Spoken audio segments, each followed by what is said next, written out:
নমস্কাৰ আপোনালোকক পুনৰবাৰ ইজি টু ষ্টাডি চেনেলৰ অন্য এটি ভিডিঅ'লৈ আপোনালোকক স্বাগতম জনাইছোঁ। ইতিমধ্যে আপোনালোকেতো গম পাইছেই এডিআৰই অৰ্থাৎ গ্ৰেড 3 আৰু গ্ৰেড 4ৰ ৰিটেন এক্সাম ছেপ্টেম্বৰ মাহত হ'বলৈ গৈ আছে। গতিকে আপোনালোকে সময় নষ্ট নকৰি পঢ়া আৰম্ভ কৰক। ইয়াৰ উপৰি আপোনালোকে যদি কিছুমান টপিকৰ ওপৰত ভিডিঅ' বিচাৰে তেন্তে আপোনালোকে কমেণ্ট বক্সত কমেণ্ট কৰি জনাব। সেই অনুসৰি আমি ইয়াৰ ওপৰত ভিডিঅ' লৈ আহিম। বেছিকৈ সময় নষ্ট নকৰি বলকচোন আজিৰ ভিডিঅ'টো আৰম্ভ কৰোঁ। আজিৰ ভিডিঅ'টিৰ প্ৰথমটি কুৱেশ্যন হৈছে অসমৰ একমাত্ৰ মানসিক চিকিৎসালয় ক'ত অৱস্থিত?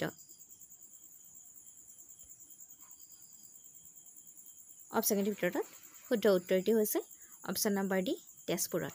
মনত ৰাখিব অসমৰ একমাত্ৰ মানসিক চিকিৎসালয় তেজপুৰত অৱস্থিত। ইয়াৰ লগতে আজিৰ এই ভিডিঅ'টিত আপোনালোকে কিমানটা কুৱেশ্যন এনচাৰ কৰিব পাৰিছে এইটো কমেণ্ট বক্সত কমেণ্ট কৰি জনাব। নেক্সট কুৱেশ্যনটিত আছে শ্ৰীমন্ত শংকৰদেৱে প্ৰথম নামঘৰ ক'ত স্থাপন কৰিছিল? অপশ্যনৰ ভিতৰত শুদ্ধ উত্তৰটি হৈছে অপশ্যন নম্বৰ চি বৰদোৱা। মনত ৰাখিব শ্ৰীমন্ত শংকৰদেৱে প্ৰথমটি নামঘৰ বৰদোৱাত স্থাপন কৰিছিল।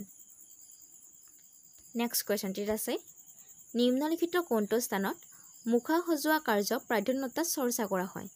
অৰ্থাৎ নিম্নলিখিত কোনখন স্থান মুখা সজোৱা কাৰ্যৰ বাবে বিখ্যাত? অপশ্যনৰ ভিতৰত শুদ্ধ উত্তৰটি হৈছে অপশ্যন নম্বৰ বি মাজুলী। মনত ৰাখিব মাজুলীত মুখা সজোৱা কাৰ্য প্ৰাধান্যতা চৰ্চা কৰা হয়। অৰ্থাৎ মাজুলীত মুখা সজোৱা কাৰ্য কৰা হয়। নেক্সট কুৱেশ্যনটিত আছে অসমৰ আশাৰীকান্দি নামৰ গাঁওখন কিহৰ বাবে বিখ্যাত? অসমৰ আশাৰীকান্দি নামৰ গাঁওখন কিহৰ বাবে বিখ্যাত?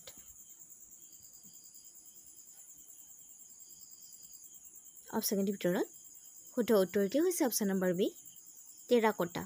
মনত ৰাখিব আশাৰীকান্দি নামৰ গাঁওখন টেৰাকোটাৰ বাবে বিখ্যাত। নেক্সট কুৱেশ্যনটিত আছে পানীদিহিং পক্ষী অভয়াৰণ্য অসমৰ কোনখন জিলাত অৱস্থিত? অপশ্যনৰ ভিতৰত শুদ্ধ উত্তৰটি হৈছে অপশ্যন নম্বৰ বি শিৱসাগৰত। মনত ৰাখিব পানীদিহিং পক্ষী অভয়াৰণ্য শিৱসাগৰ জিলাত অৱস্থিত। নেক্সট কুৱেশ্যনটিত আছে ৰেইন ফৰেষ্ট ৰিচাৰ্চ ইনষ্টিটিউট ক'ত অৱস্থিত? ৰেইন ফৰেষ্ট ৰিচাৰ্চ ইনষ্টিটিউট ক'ত অৱস্থিত? অপশ্যনৰ ভিতৰত শুদ্ধ উত্তৰটি হৈছে অপশ্যন নম্বৰ চি যোৰহাটত। মনত ৰাখিব ৰেইন ফৰেষ্ট ৰিচাৰ্চ ইনষ্টিটিউট যোৰহাটত অৱস্থিত। নেক্সট কুৱেশ্যনটিত আছে কামাখ্যা মন্দিৰ ক'ত অৱস্থিত?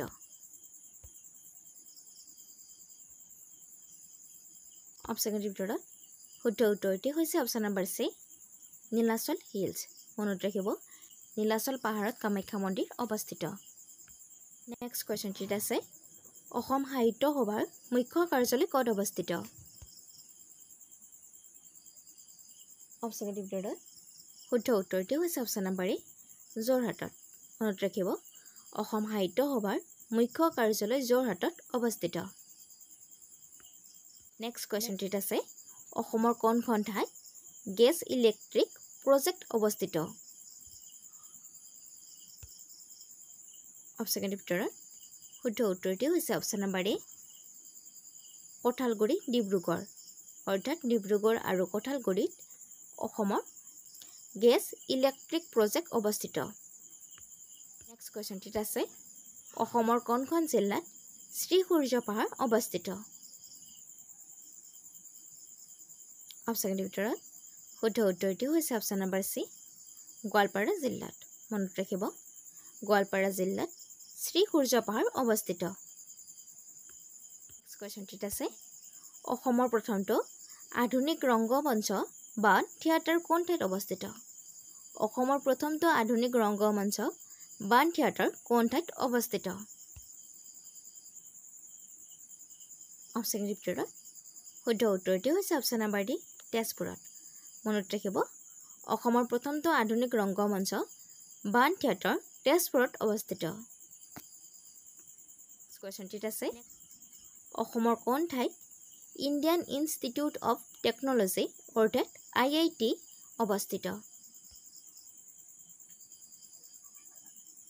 অপশ্যনৰ ভিতৰত শুদ্ধ উত্তৰটো হৈছে অপশ্যন নম্বৰ ডি গুৱাহাটী। মনত ৰাখিব অসমৰ গুৱাহাটীত India institute of technology IIT অৱস্থিত। নেক্সট কুৱেশ্যন, হয়গ্ৰীৱ মাধৱ মন্দিৰ হাজোৰ কোনখন পাহাৰৰ অৱস্থিত? হয়গ্ৰীৱ মাধৱ মন্দিৰ হাজোৰ কোন পাহাৰত অৱস্থিত? অপশ্যনৰ ভিতৰত শুদ্ধ উত্তৰটো হৈছে অপশ্যন নম্বৰ ডি মণিকোট পাহাৰত। মনত ৰাখিব হয়গ্ৰীৱ মাধৱ মন্দিৰ মণিকোট পাহাৰত অৱস্থিত। নেক্সট কুৱেশ্যন, অসমৰ নিম্নলিখিত কোনখন ঠাইক জাউতিযুগীয়া প্ৰেমৰ চহৰ বুলি জনা যায়? অসমৰ কোনখন ঠাইক জাউতিযুগীয়া প্ৰেমৰ চহৰ বুলি জনা যায়?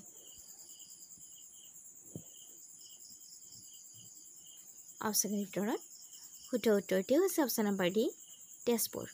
মনত ৰাখিব তেজপুৰ চহৰখনক জাউতিযুগীয়া প্ৰেমৰ চহৰ বুলি জনা যায়।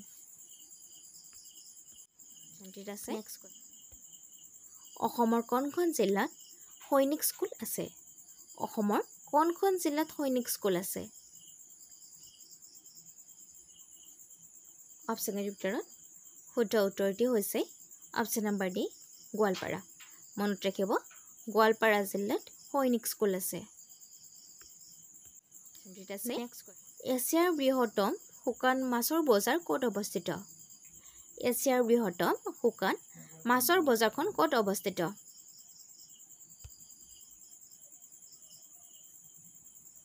অপশ্যনৰ ভিতৰত শুদ্ধ উত্তৰটো হৈছে অপশ্যন নম্বৰ ডি জাগিৰোডত। মনত ৰাখিব এছিয়াৰ বৃহত্তম শুকান মাছৰ বজাৰখন জাগিৰোডত অৱস্থিত। নেক্সট কুৱেশ্যনটিত আছে অসমৰ কোন ঠাইত মৰাপাটৰ কল আছে? অসমৰ কোনখন ঠাইত মৰাপাটৰ কল অৰ্থাৎ আমি যাক মিল বুলি কওঁ এইটো আছে? অপশ্যনৰ ভিতৰত শুদ্ধ উত্তৰটো হৈছে অপশ্যন নম্বৰ ডি শিলঘাট। মনত ৰাখিব শিলঘাটত অসমৰ একমাত্ৰ মৰাপাট কল আছে। নেক্সট কুৱেশ্যনটিত আছে অসমৰ প্ৰথম জুইশলা কাৰখানা কোন জিলাত স্থাপন কৰা হৈছিল? অসমৰ প্ৰথমটো জুইশলা কাৰখানা কোনখন জিলাত স্থাপন কৰা হৈছিল?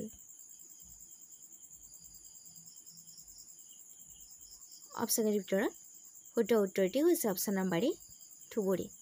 মনত ৰাখিব ধুবুৰী জিলাত অসমৰ কোনখন জিলাত জাতিংগা নামৰ জনপ্ৰিয় ঠাইখন আছে য'ত পৰিভ্ৰমী চৰাইবোৰে আত্মহত্যা কৰে? অপশ্যনৰ ভিতৰত শুদ্ধ উত্তৰটো হৈছে option number B Dima Hasao. মনত ৰাখিব ডিমা হাছাও জিলাত জাতিংগা নামৰ ঠাইখন আছে যিখন ঠাইত পৰিভ্ৰমী চৰাইবোৰে আত্মহত্যা কৰে।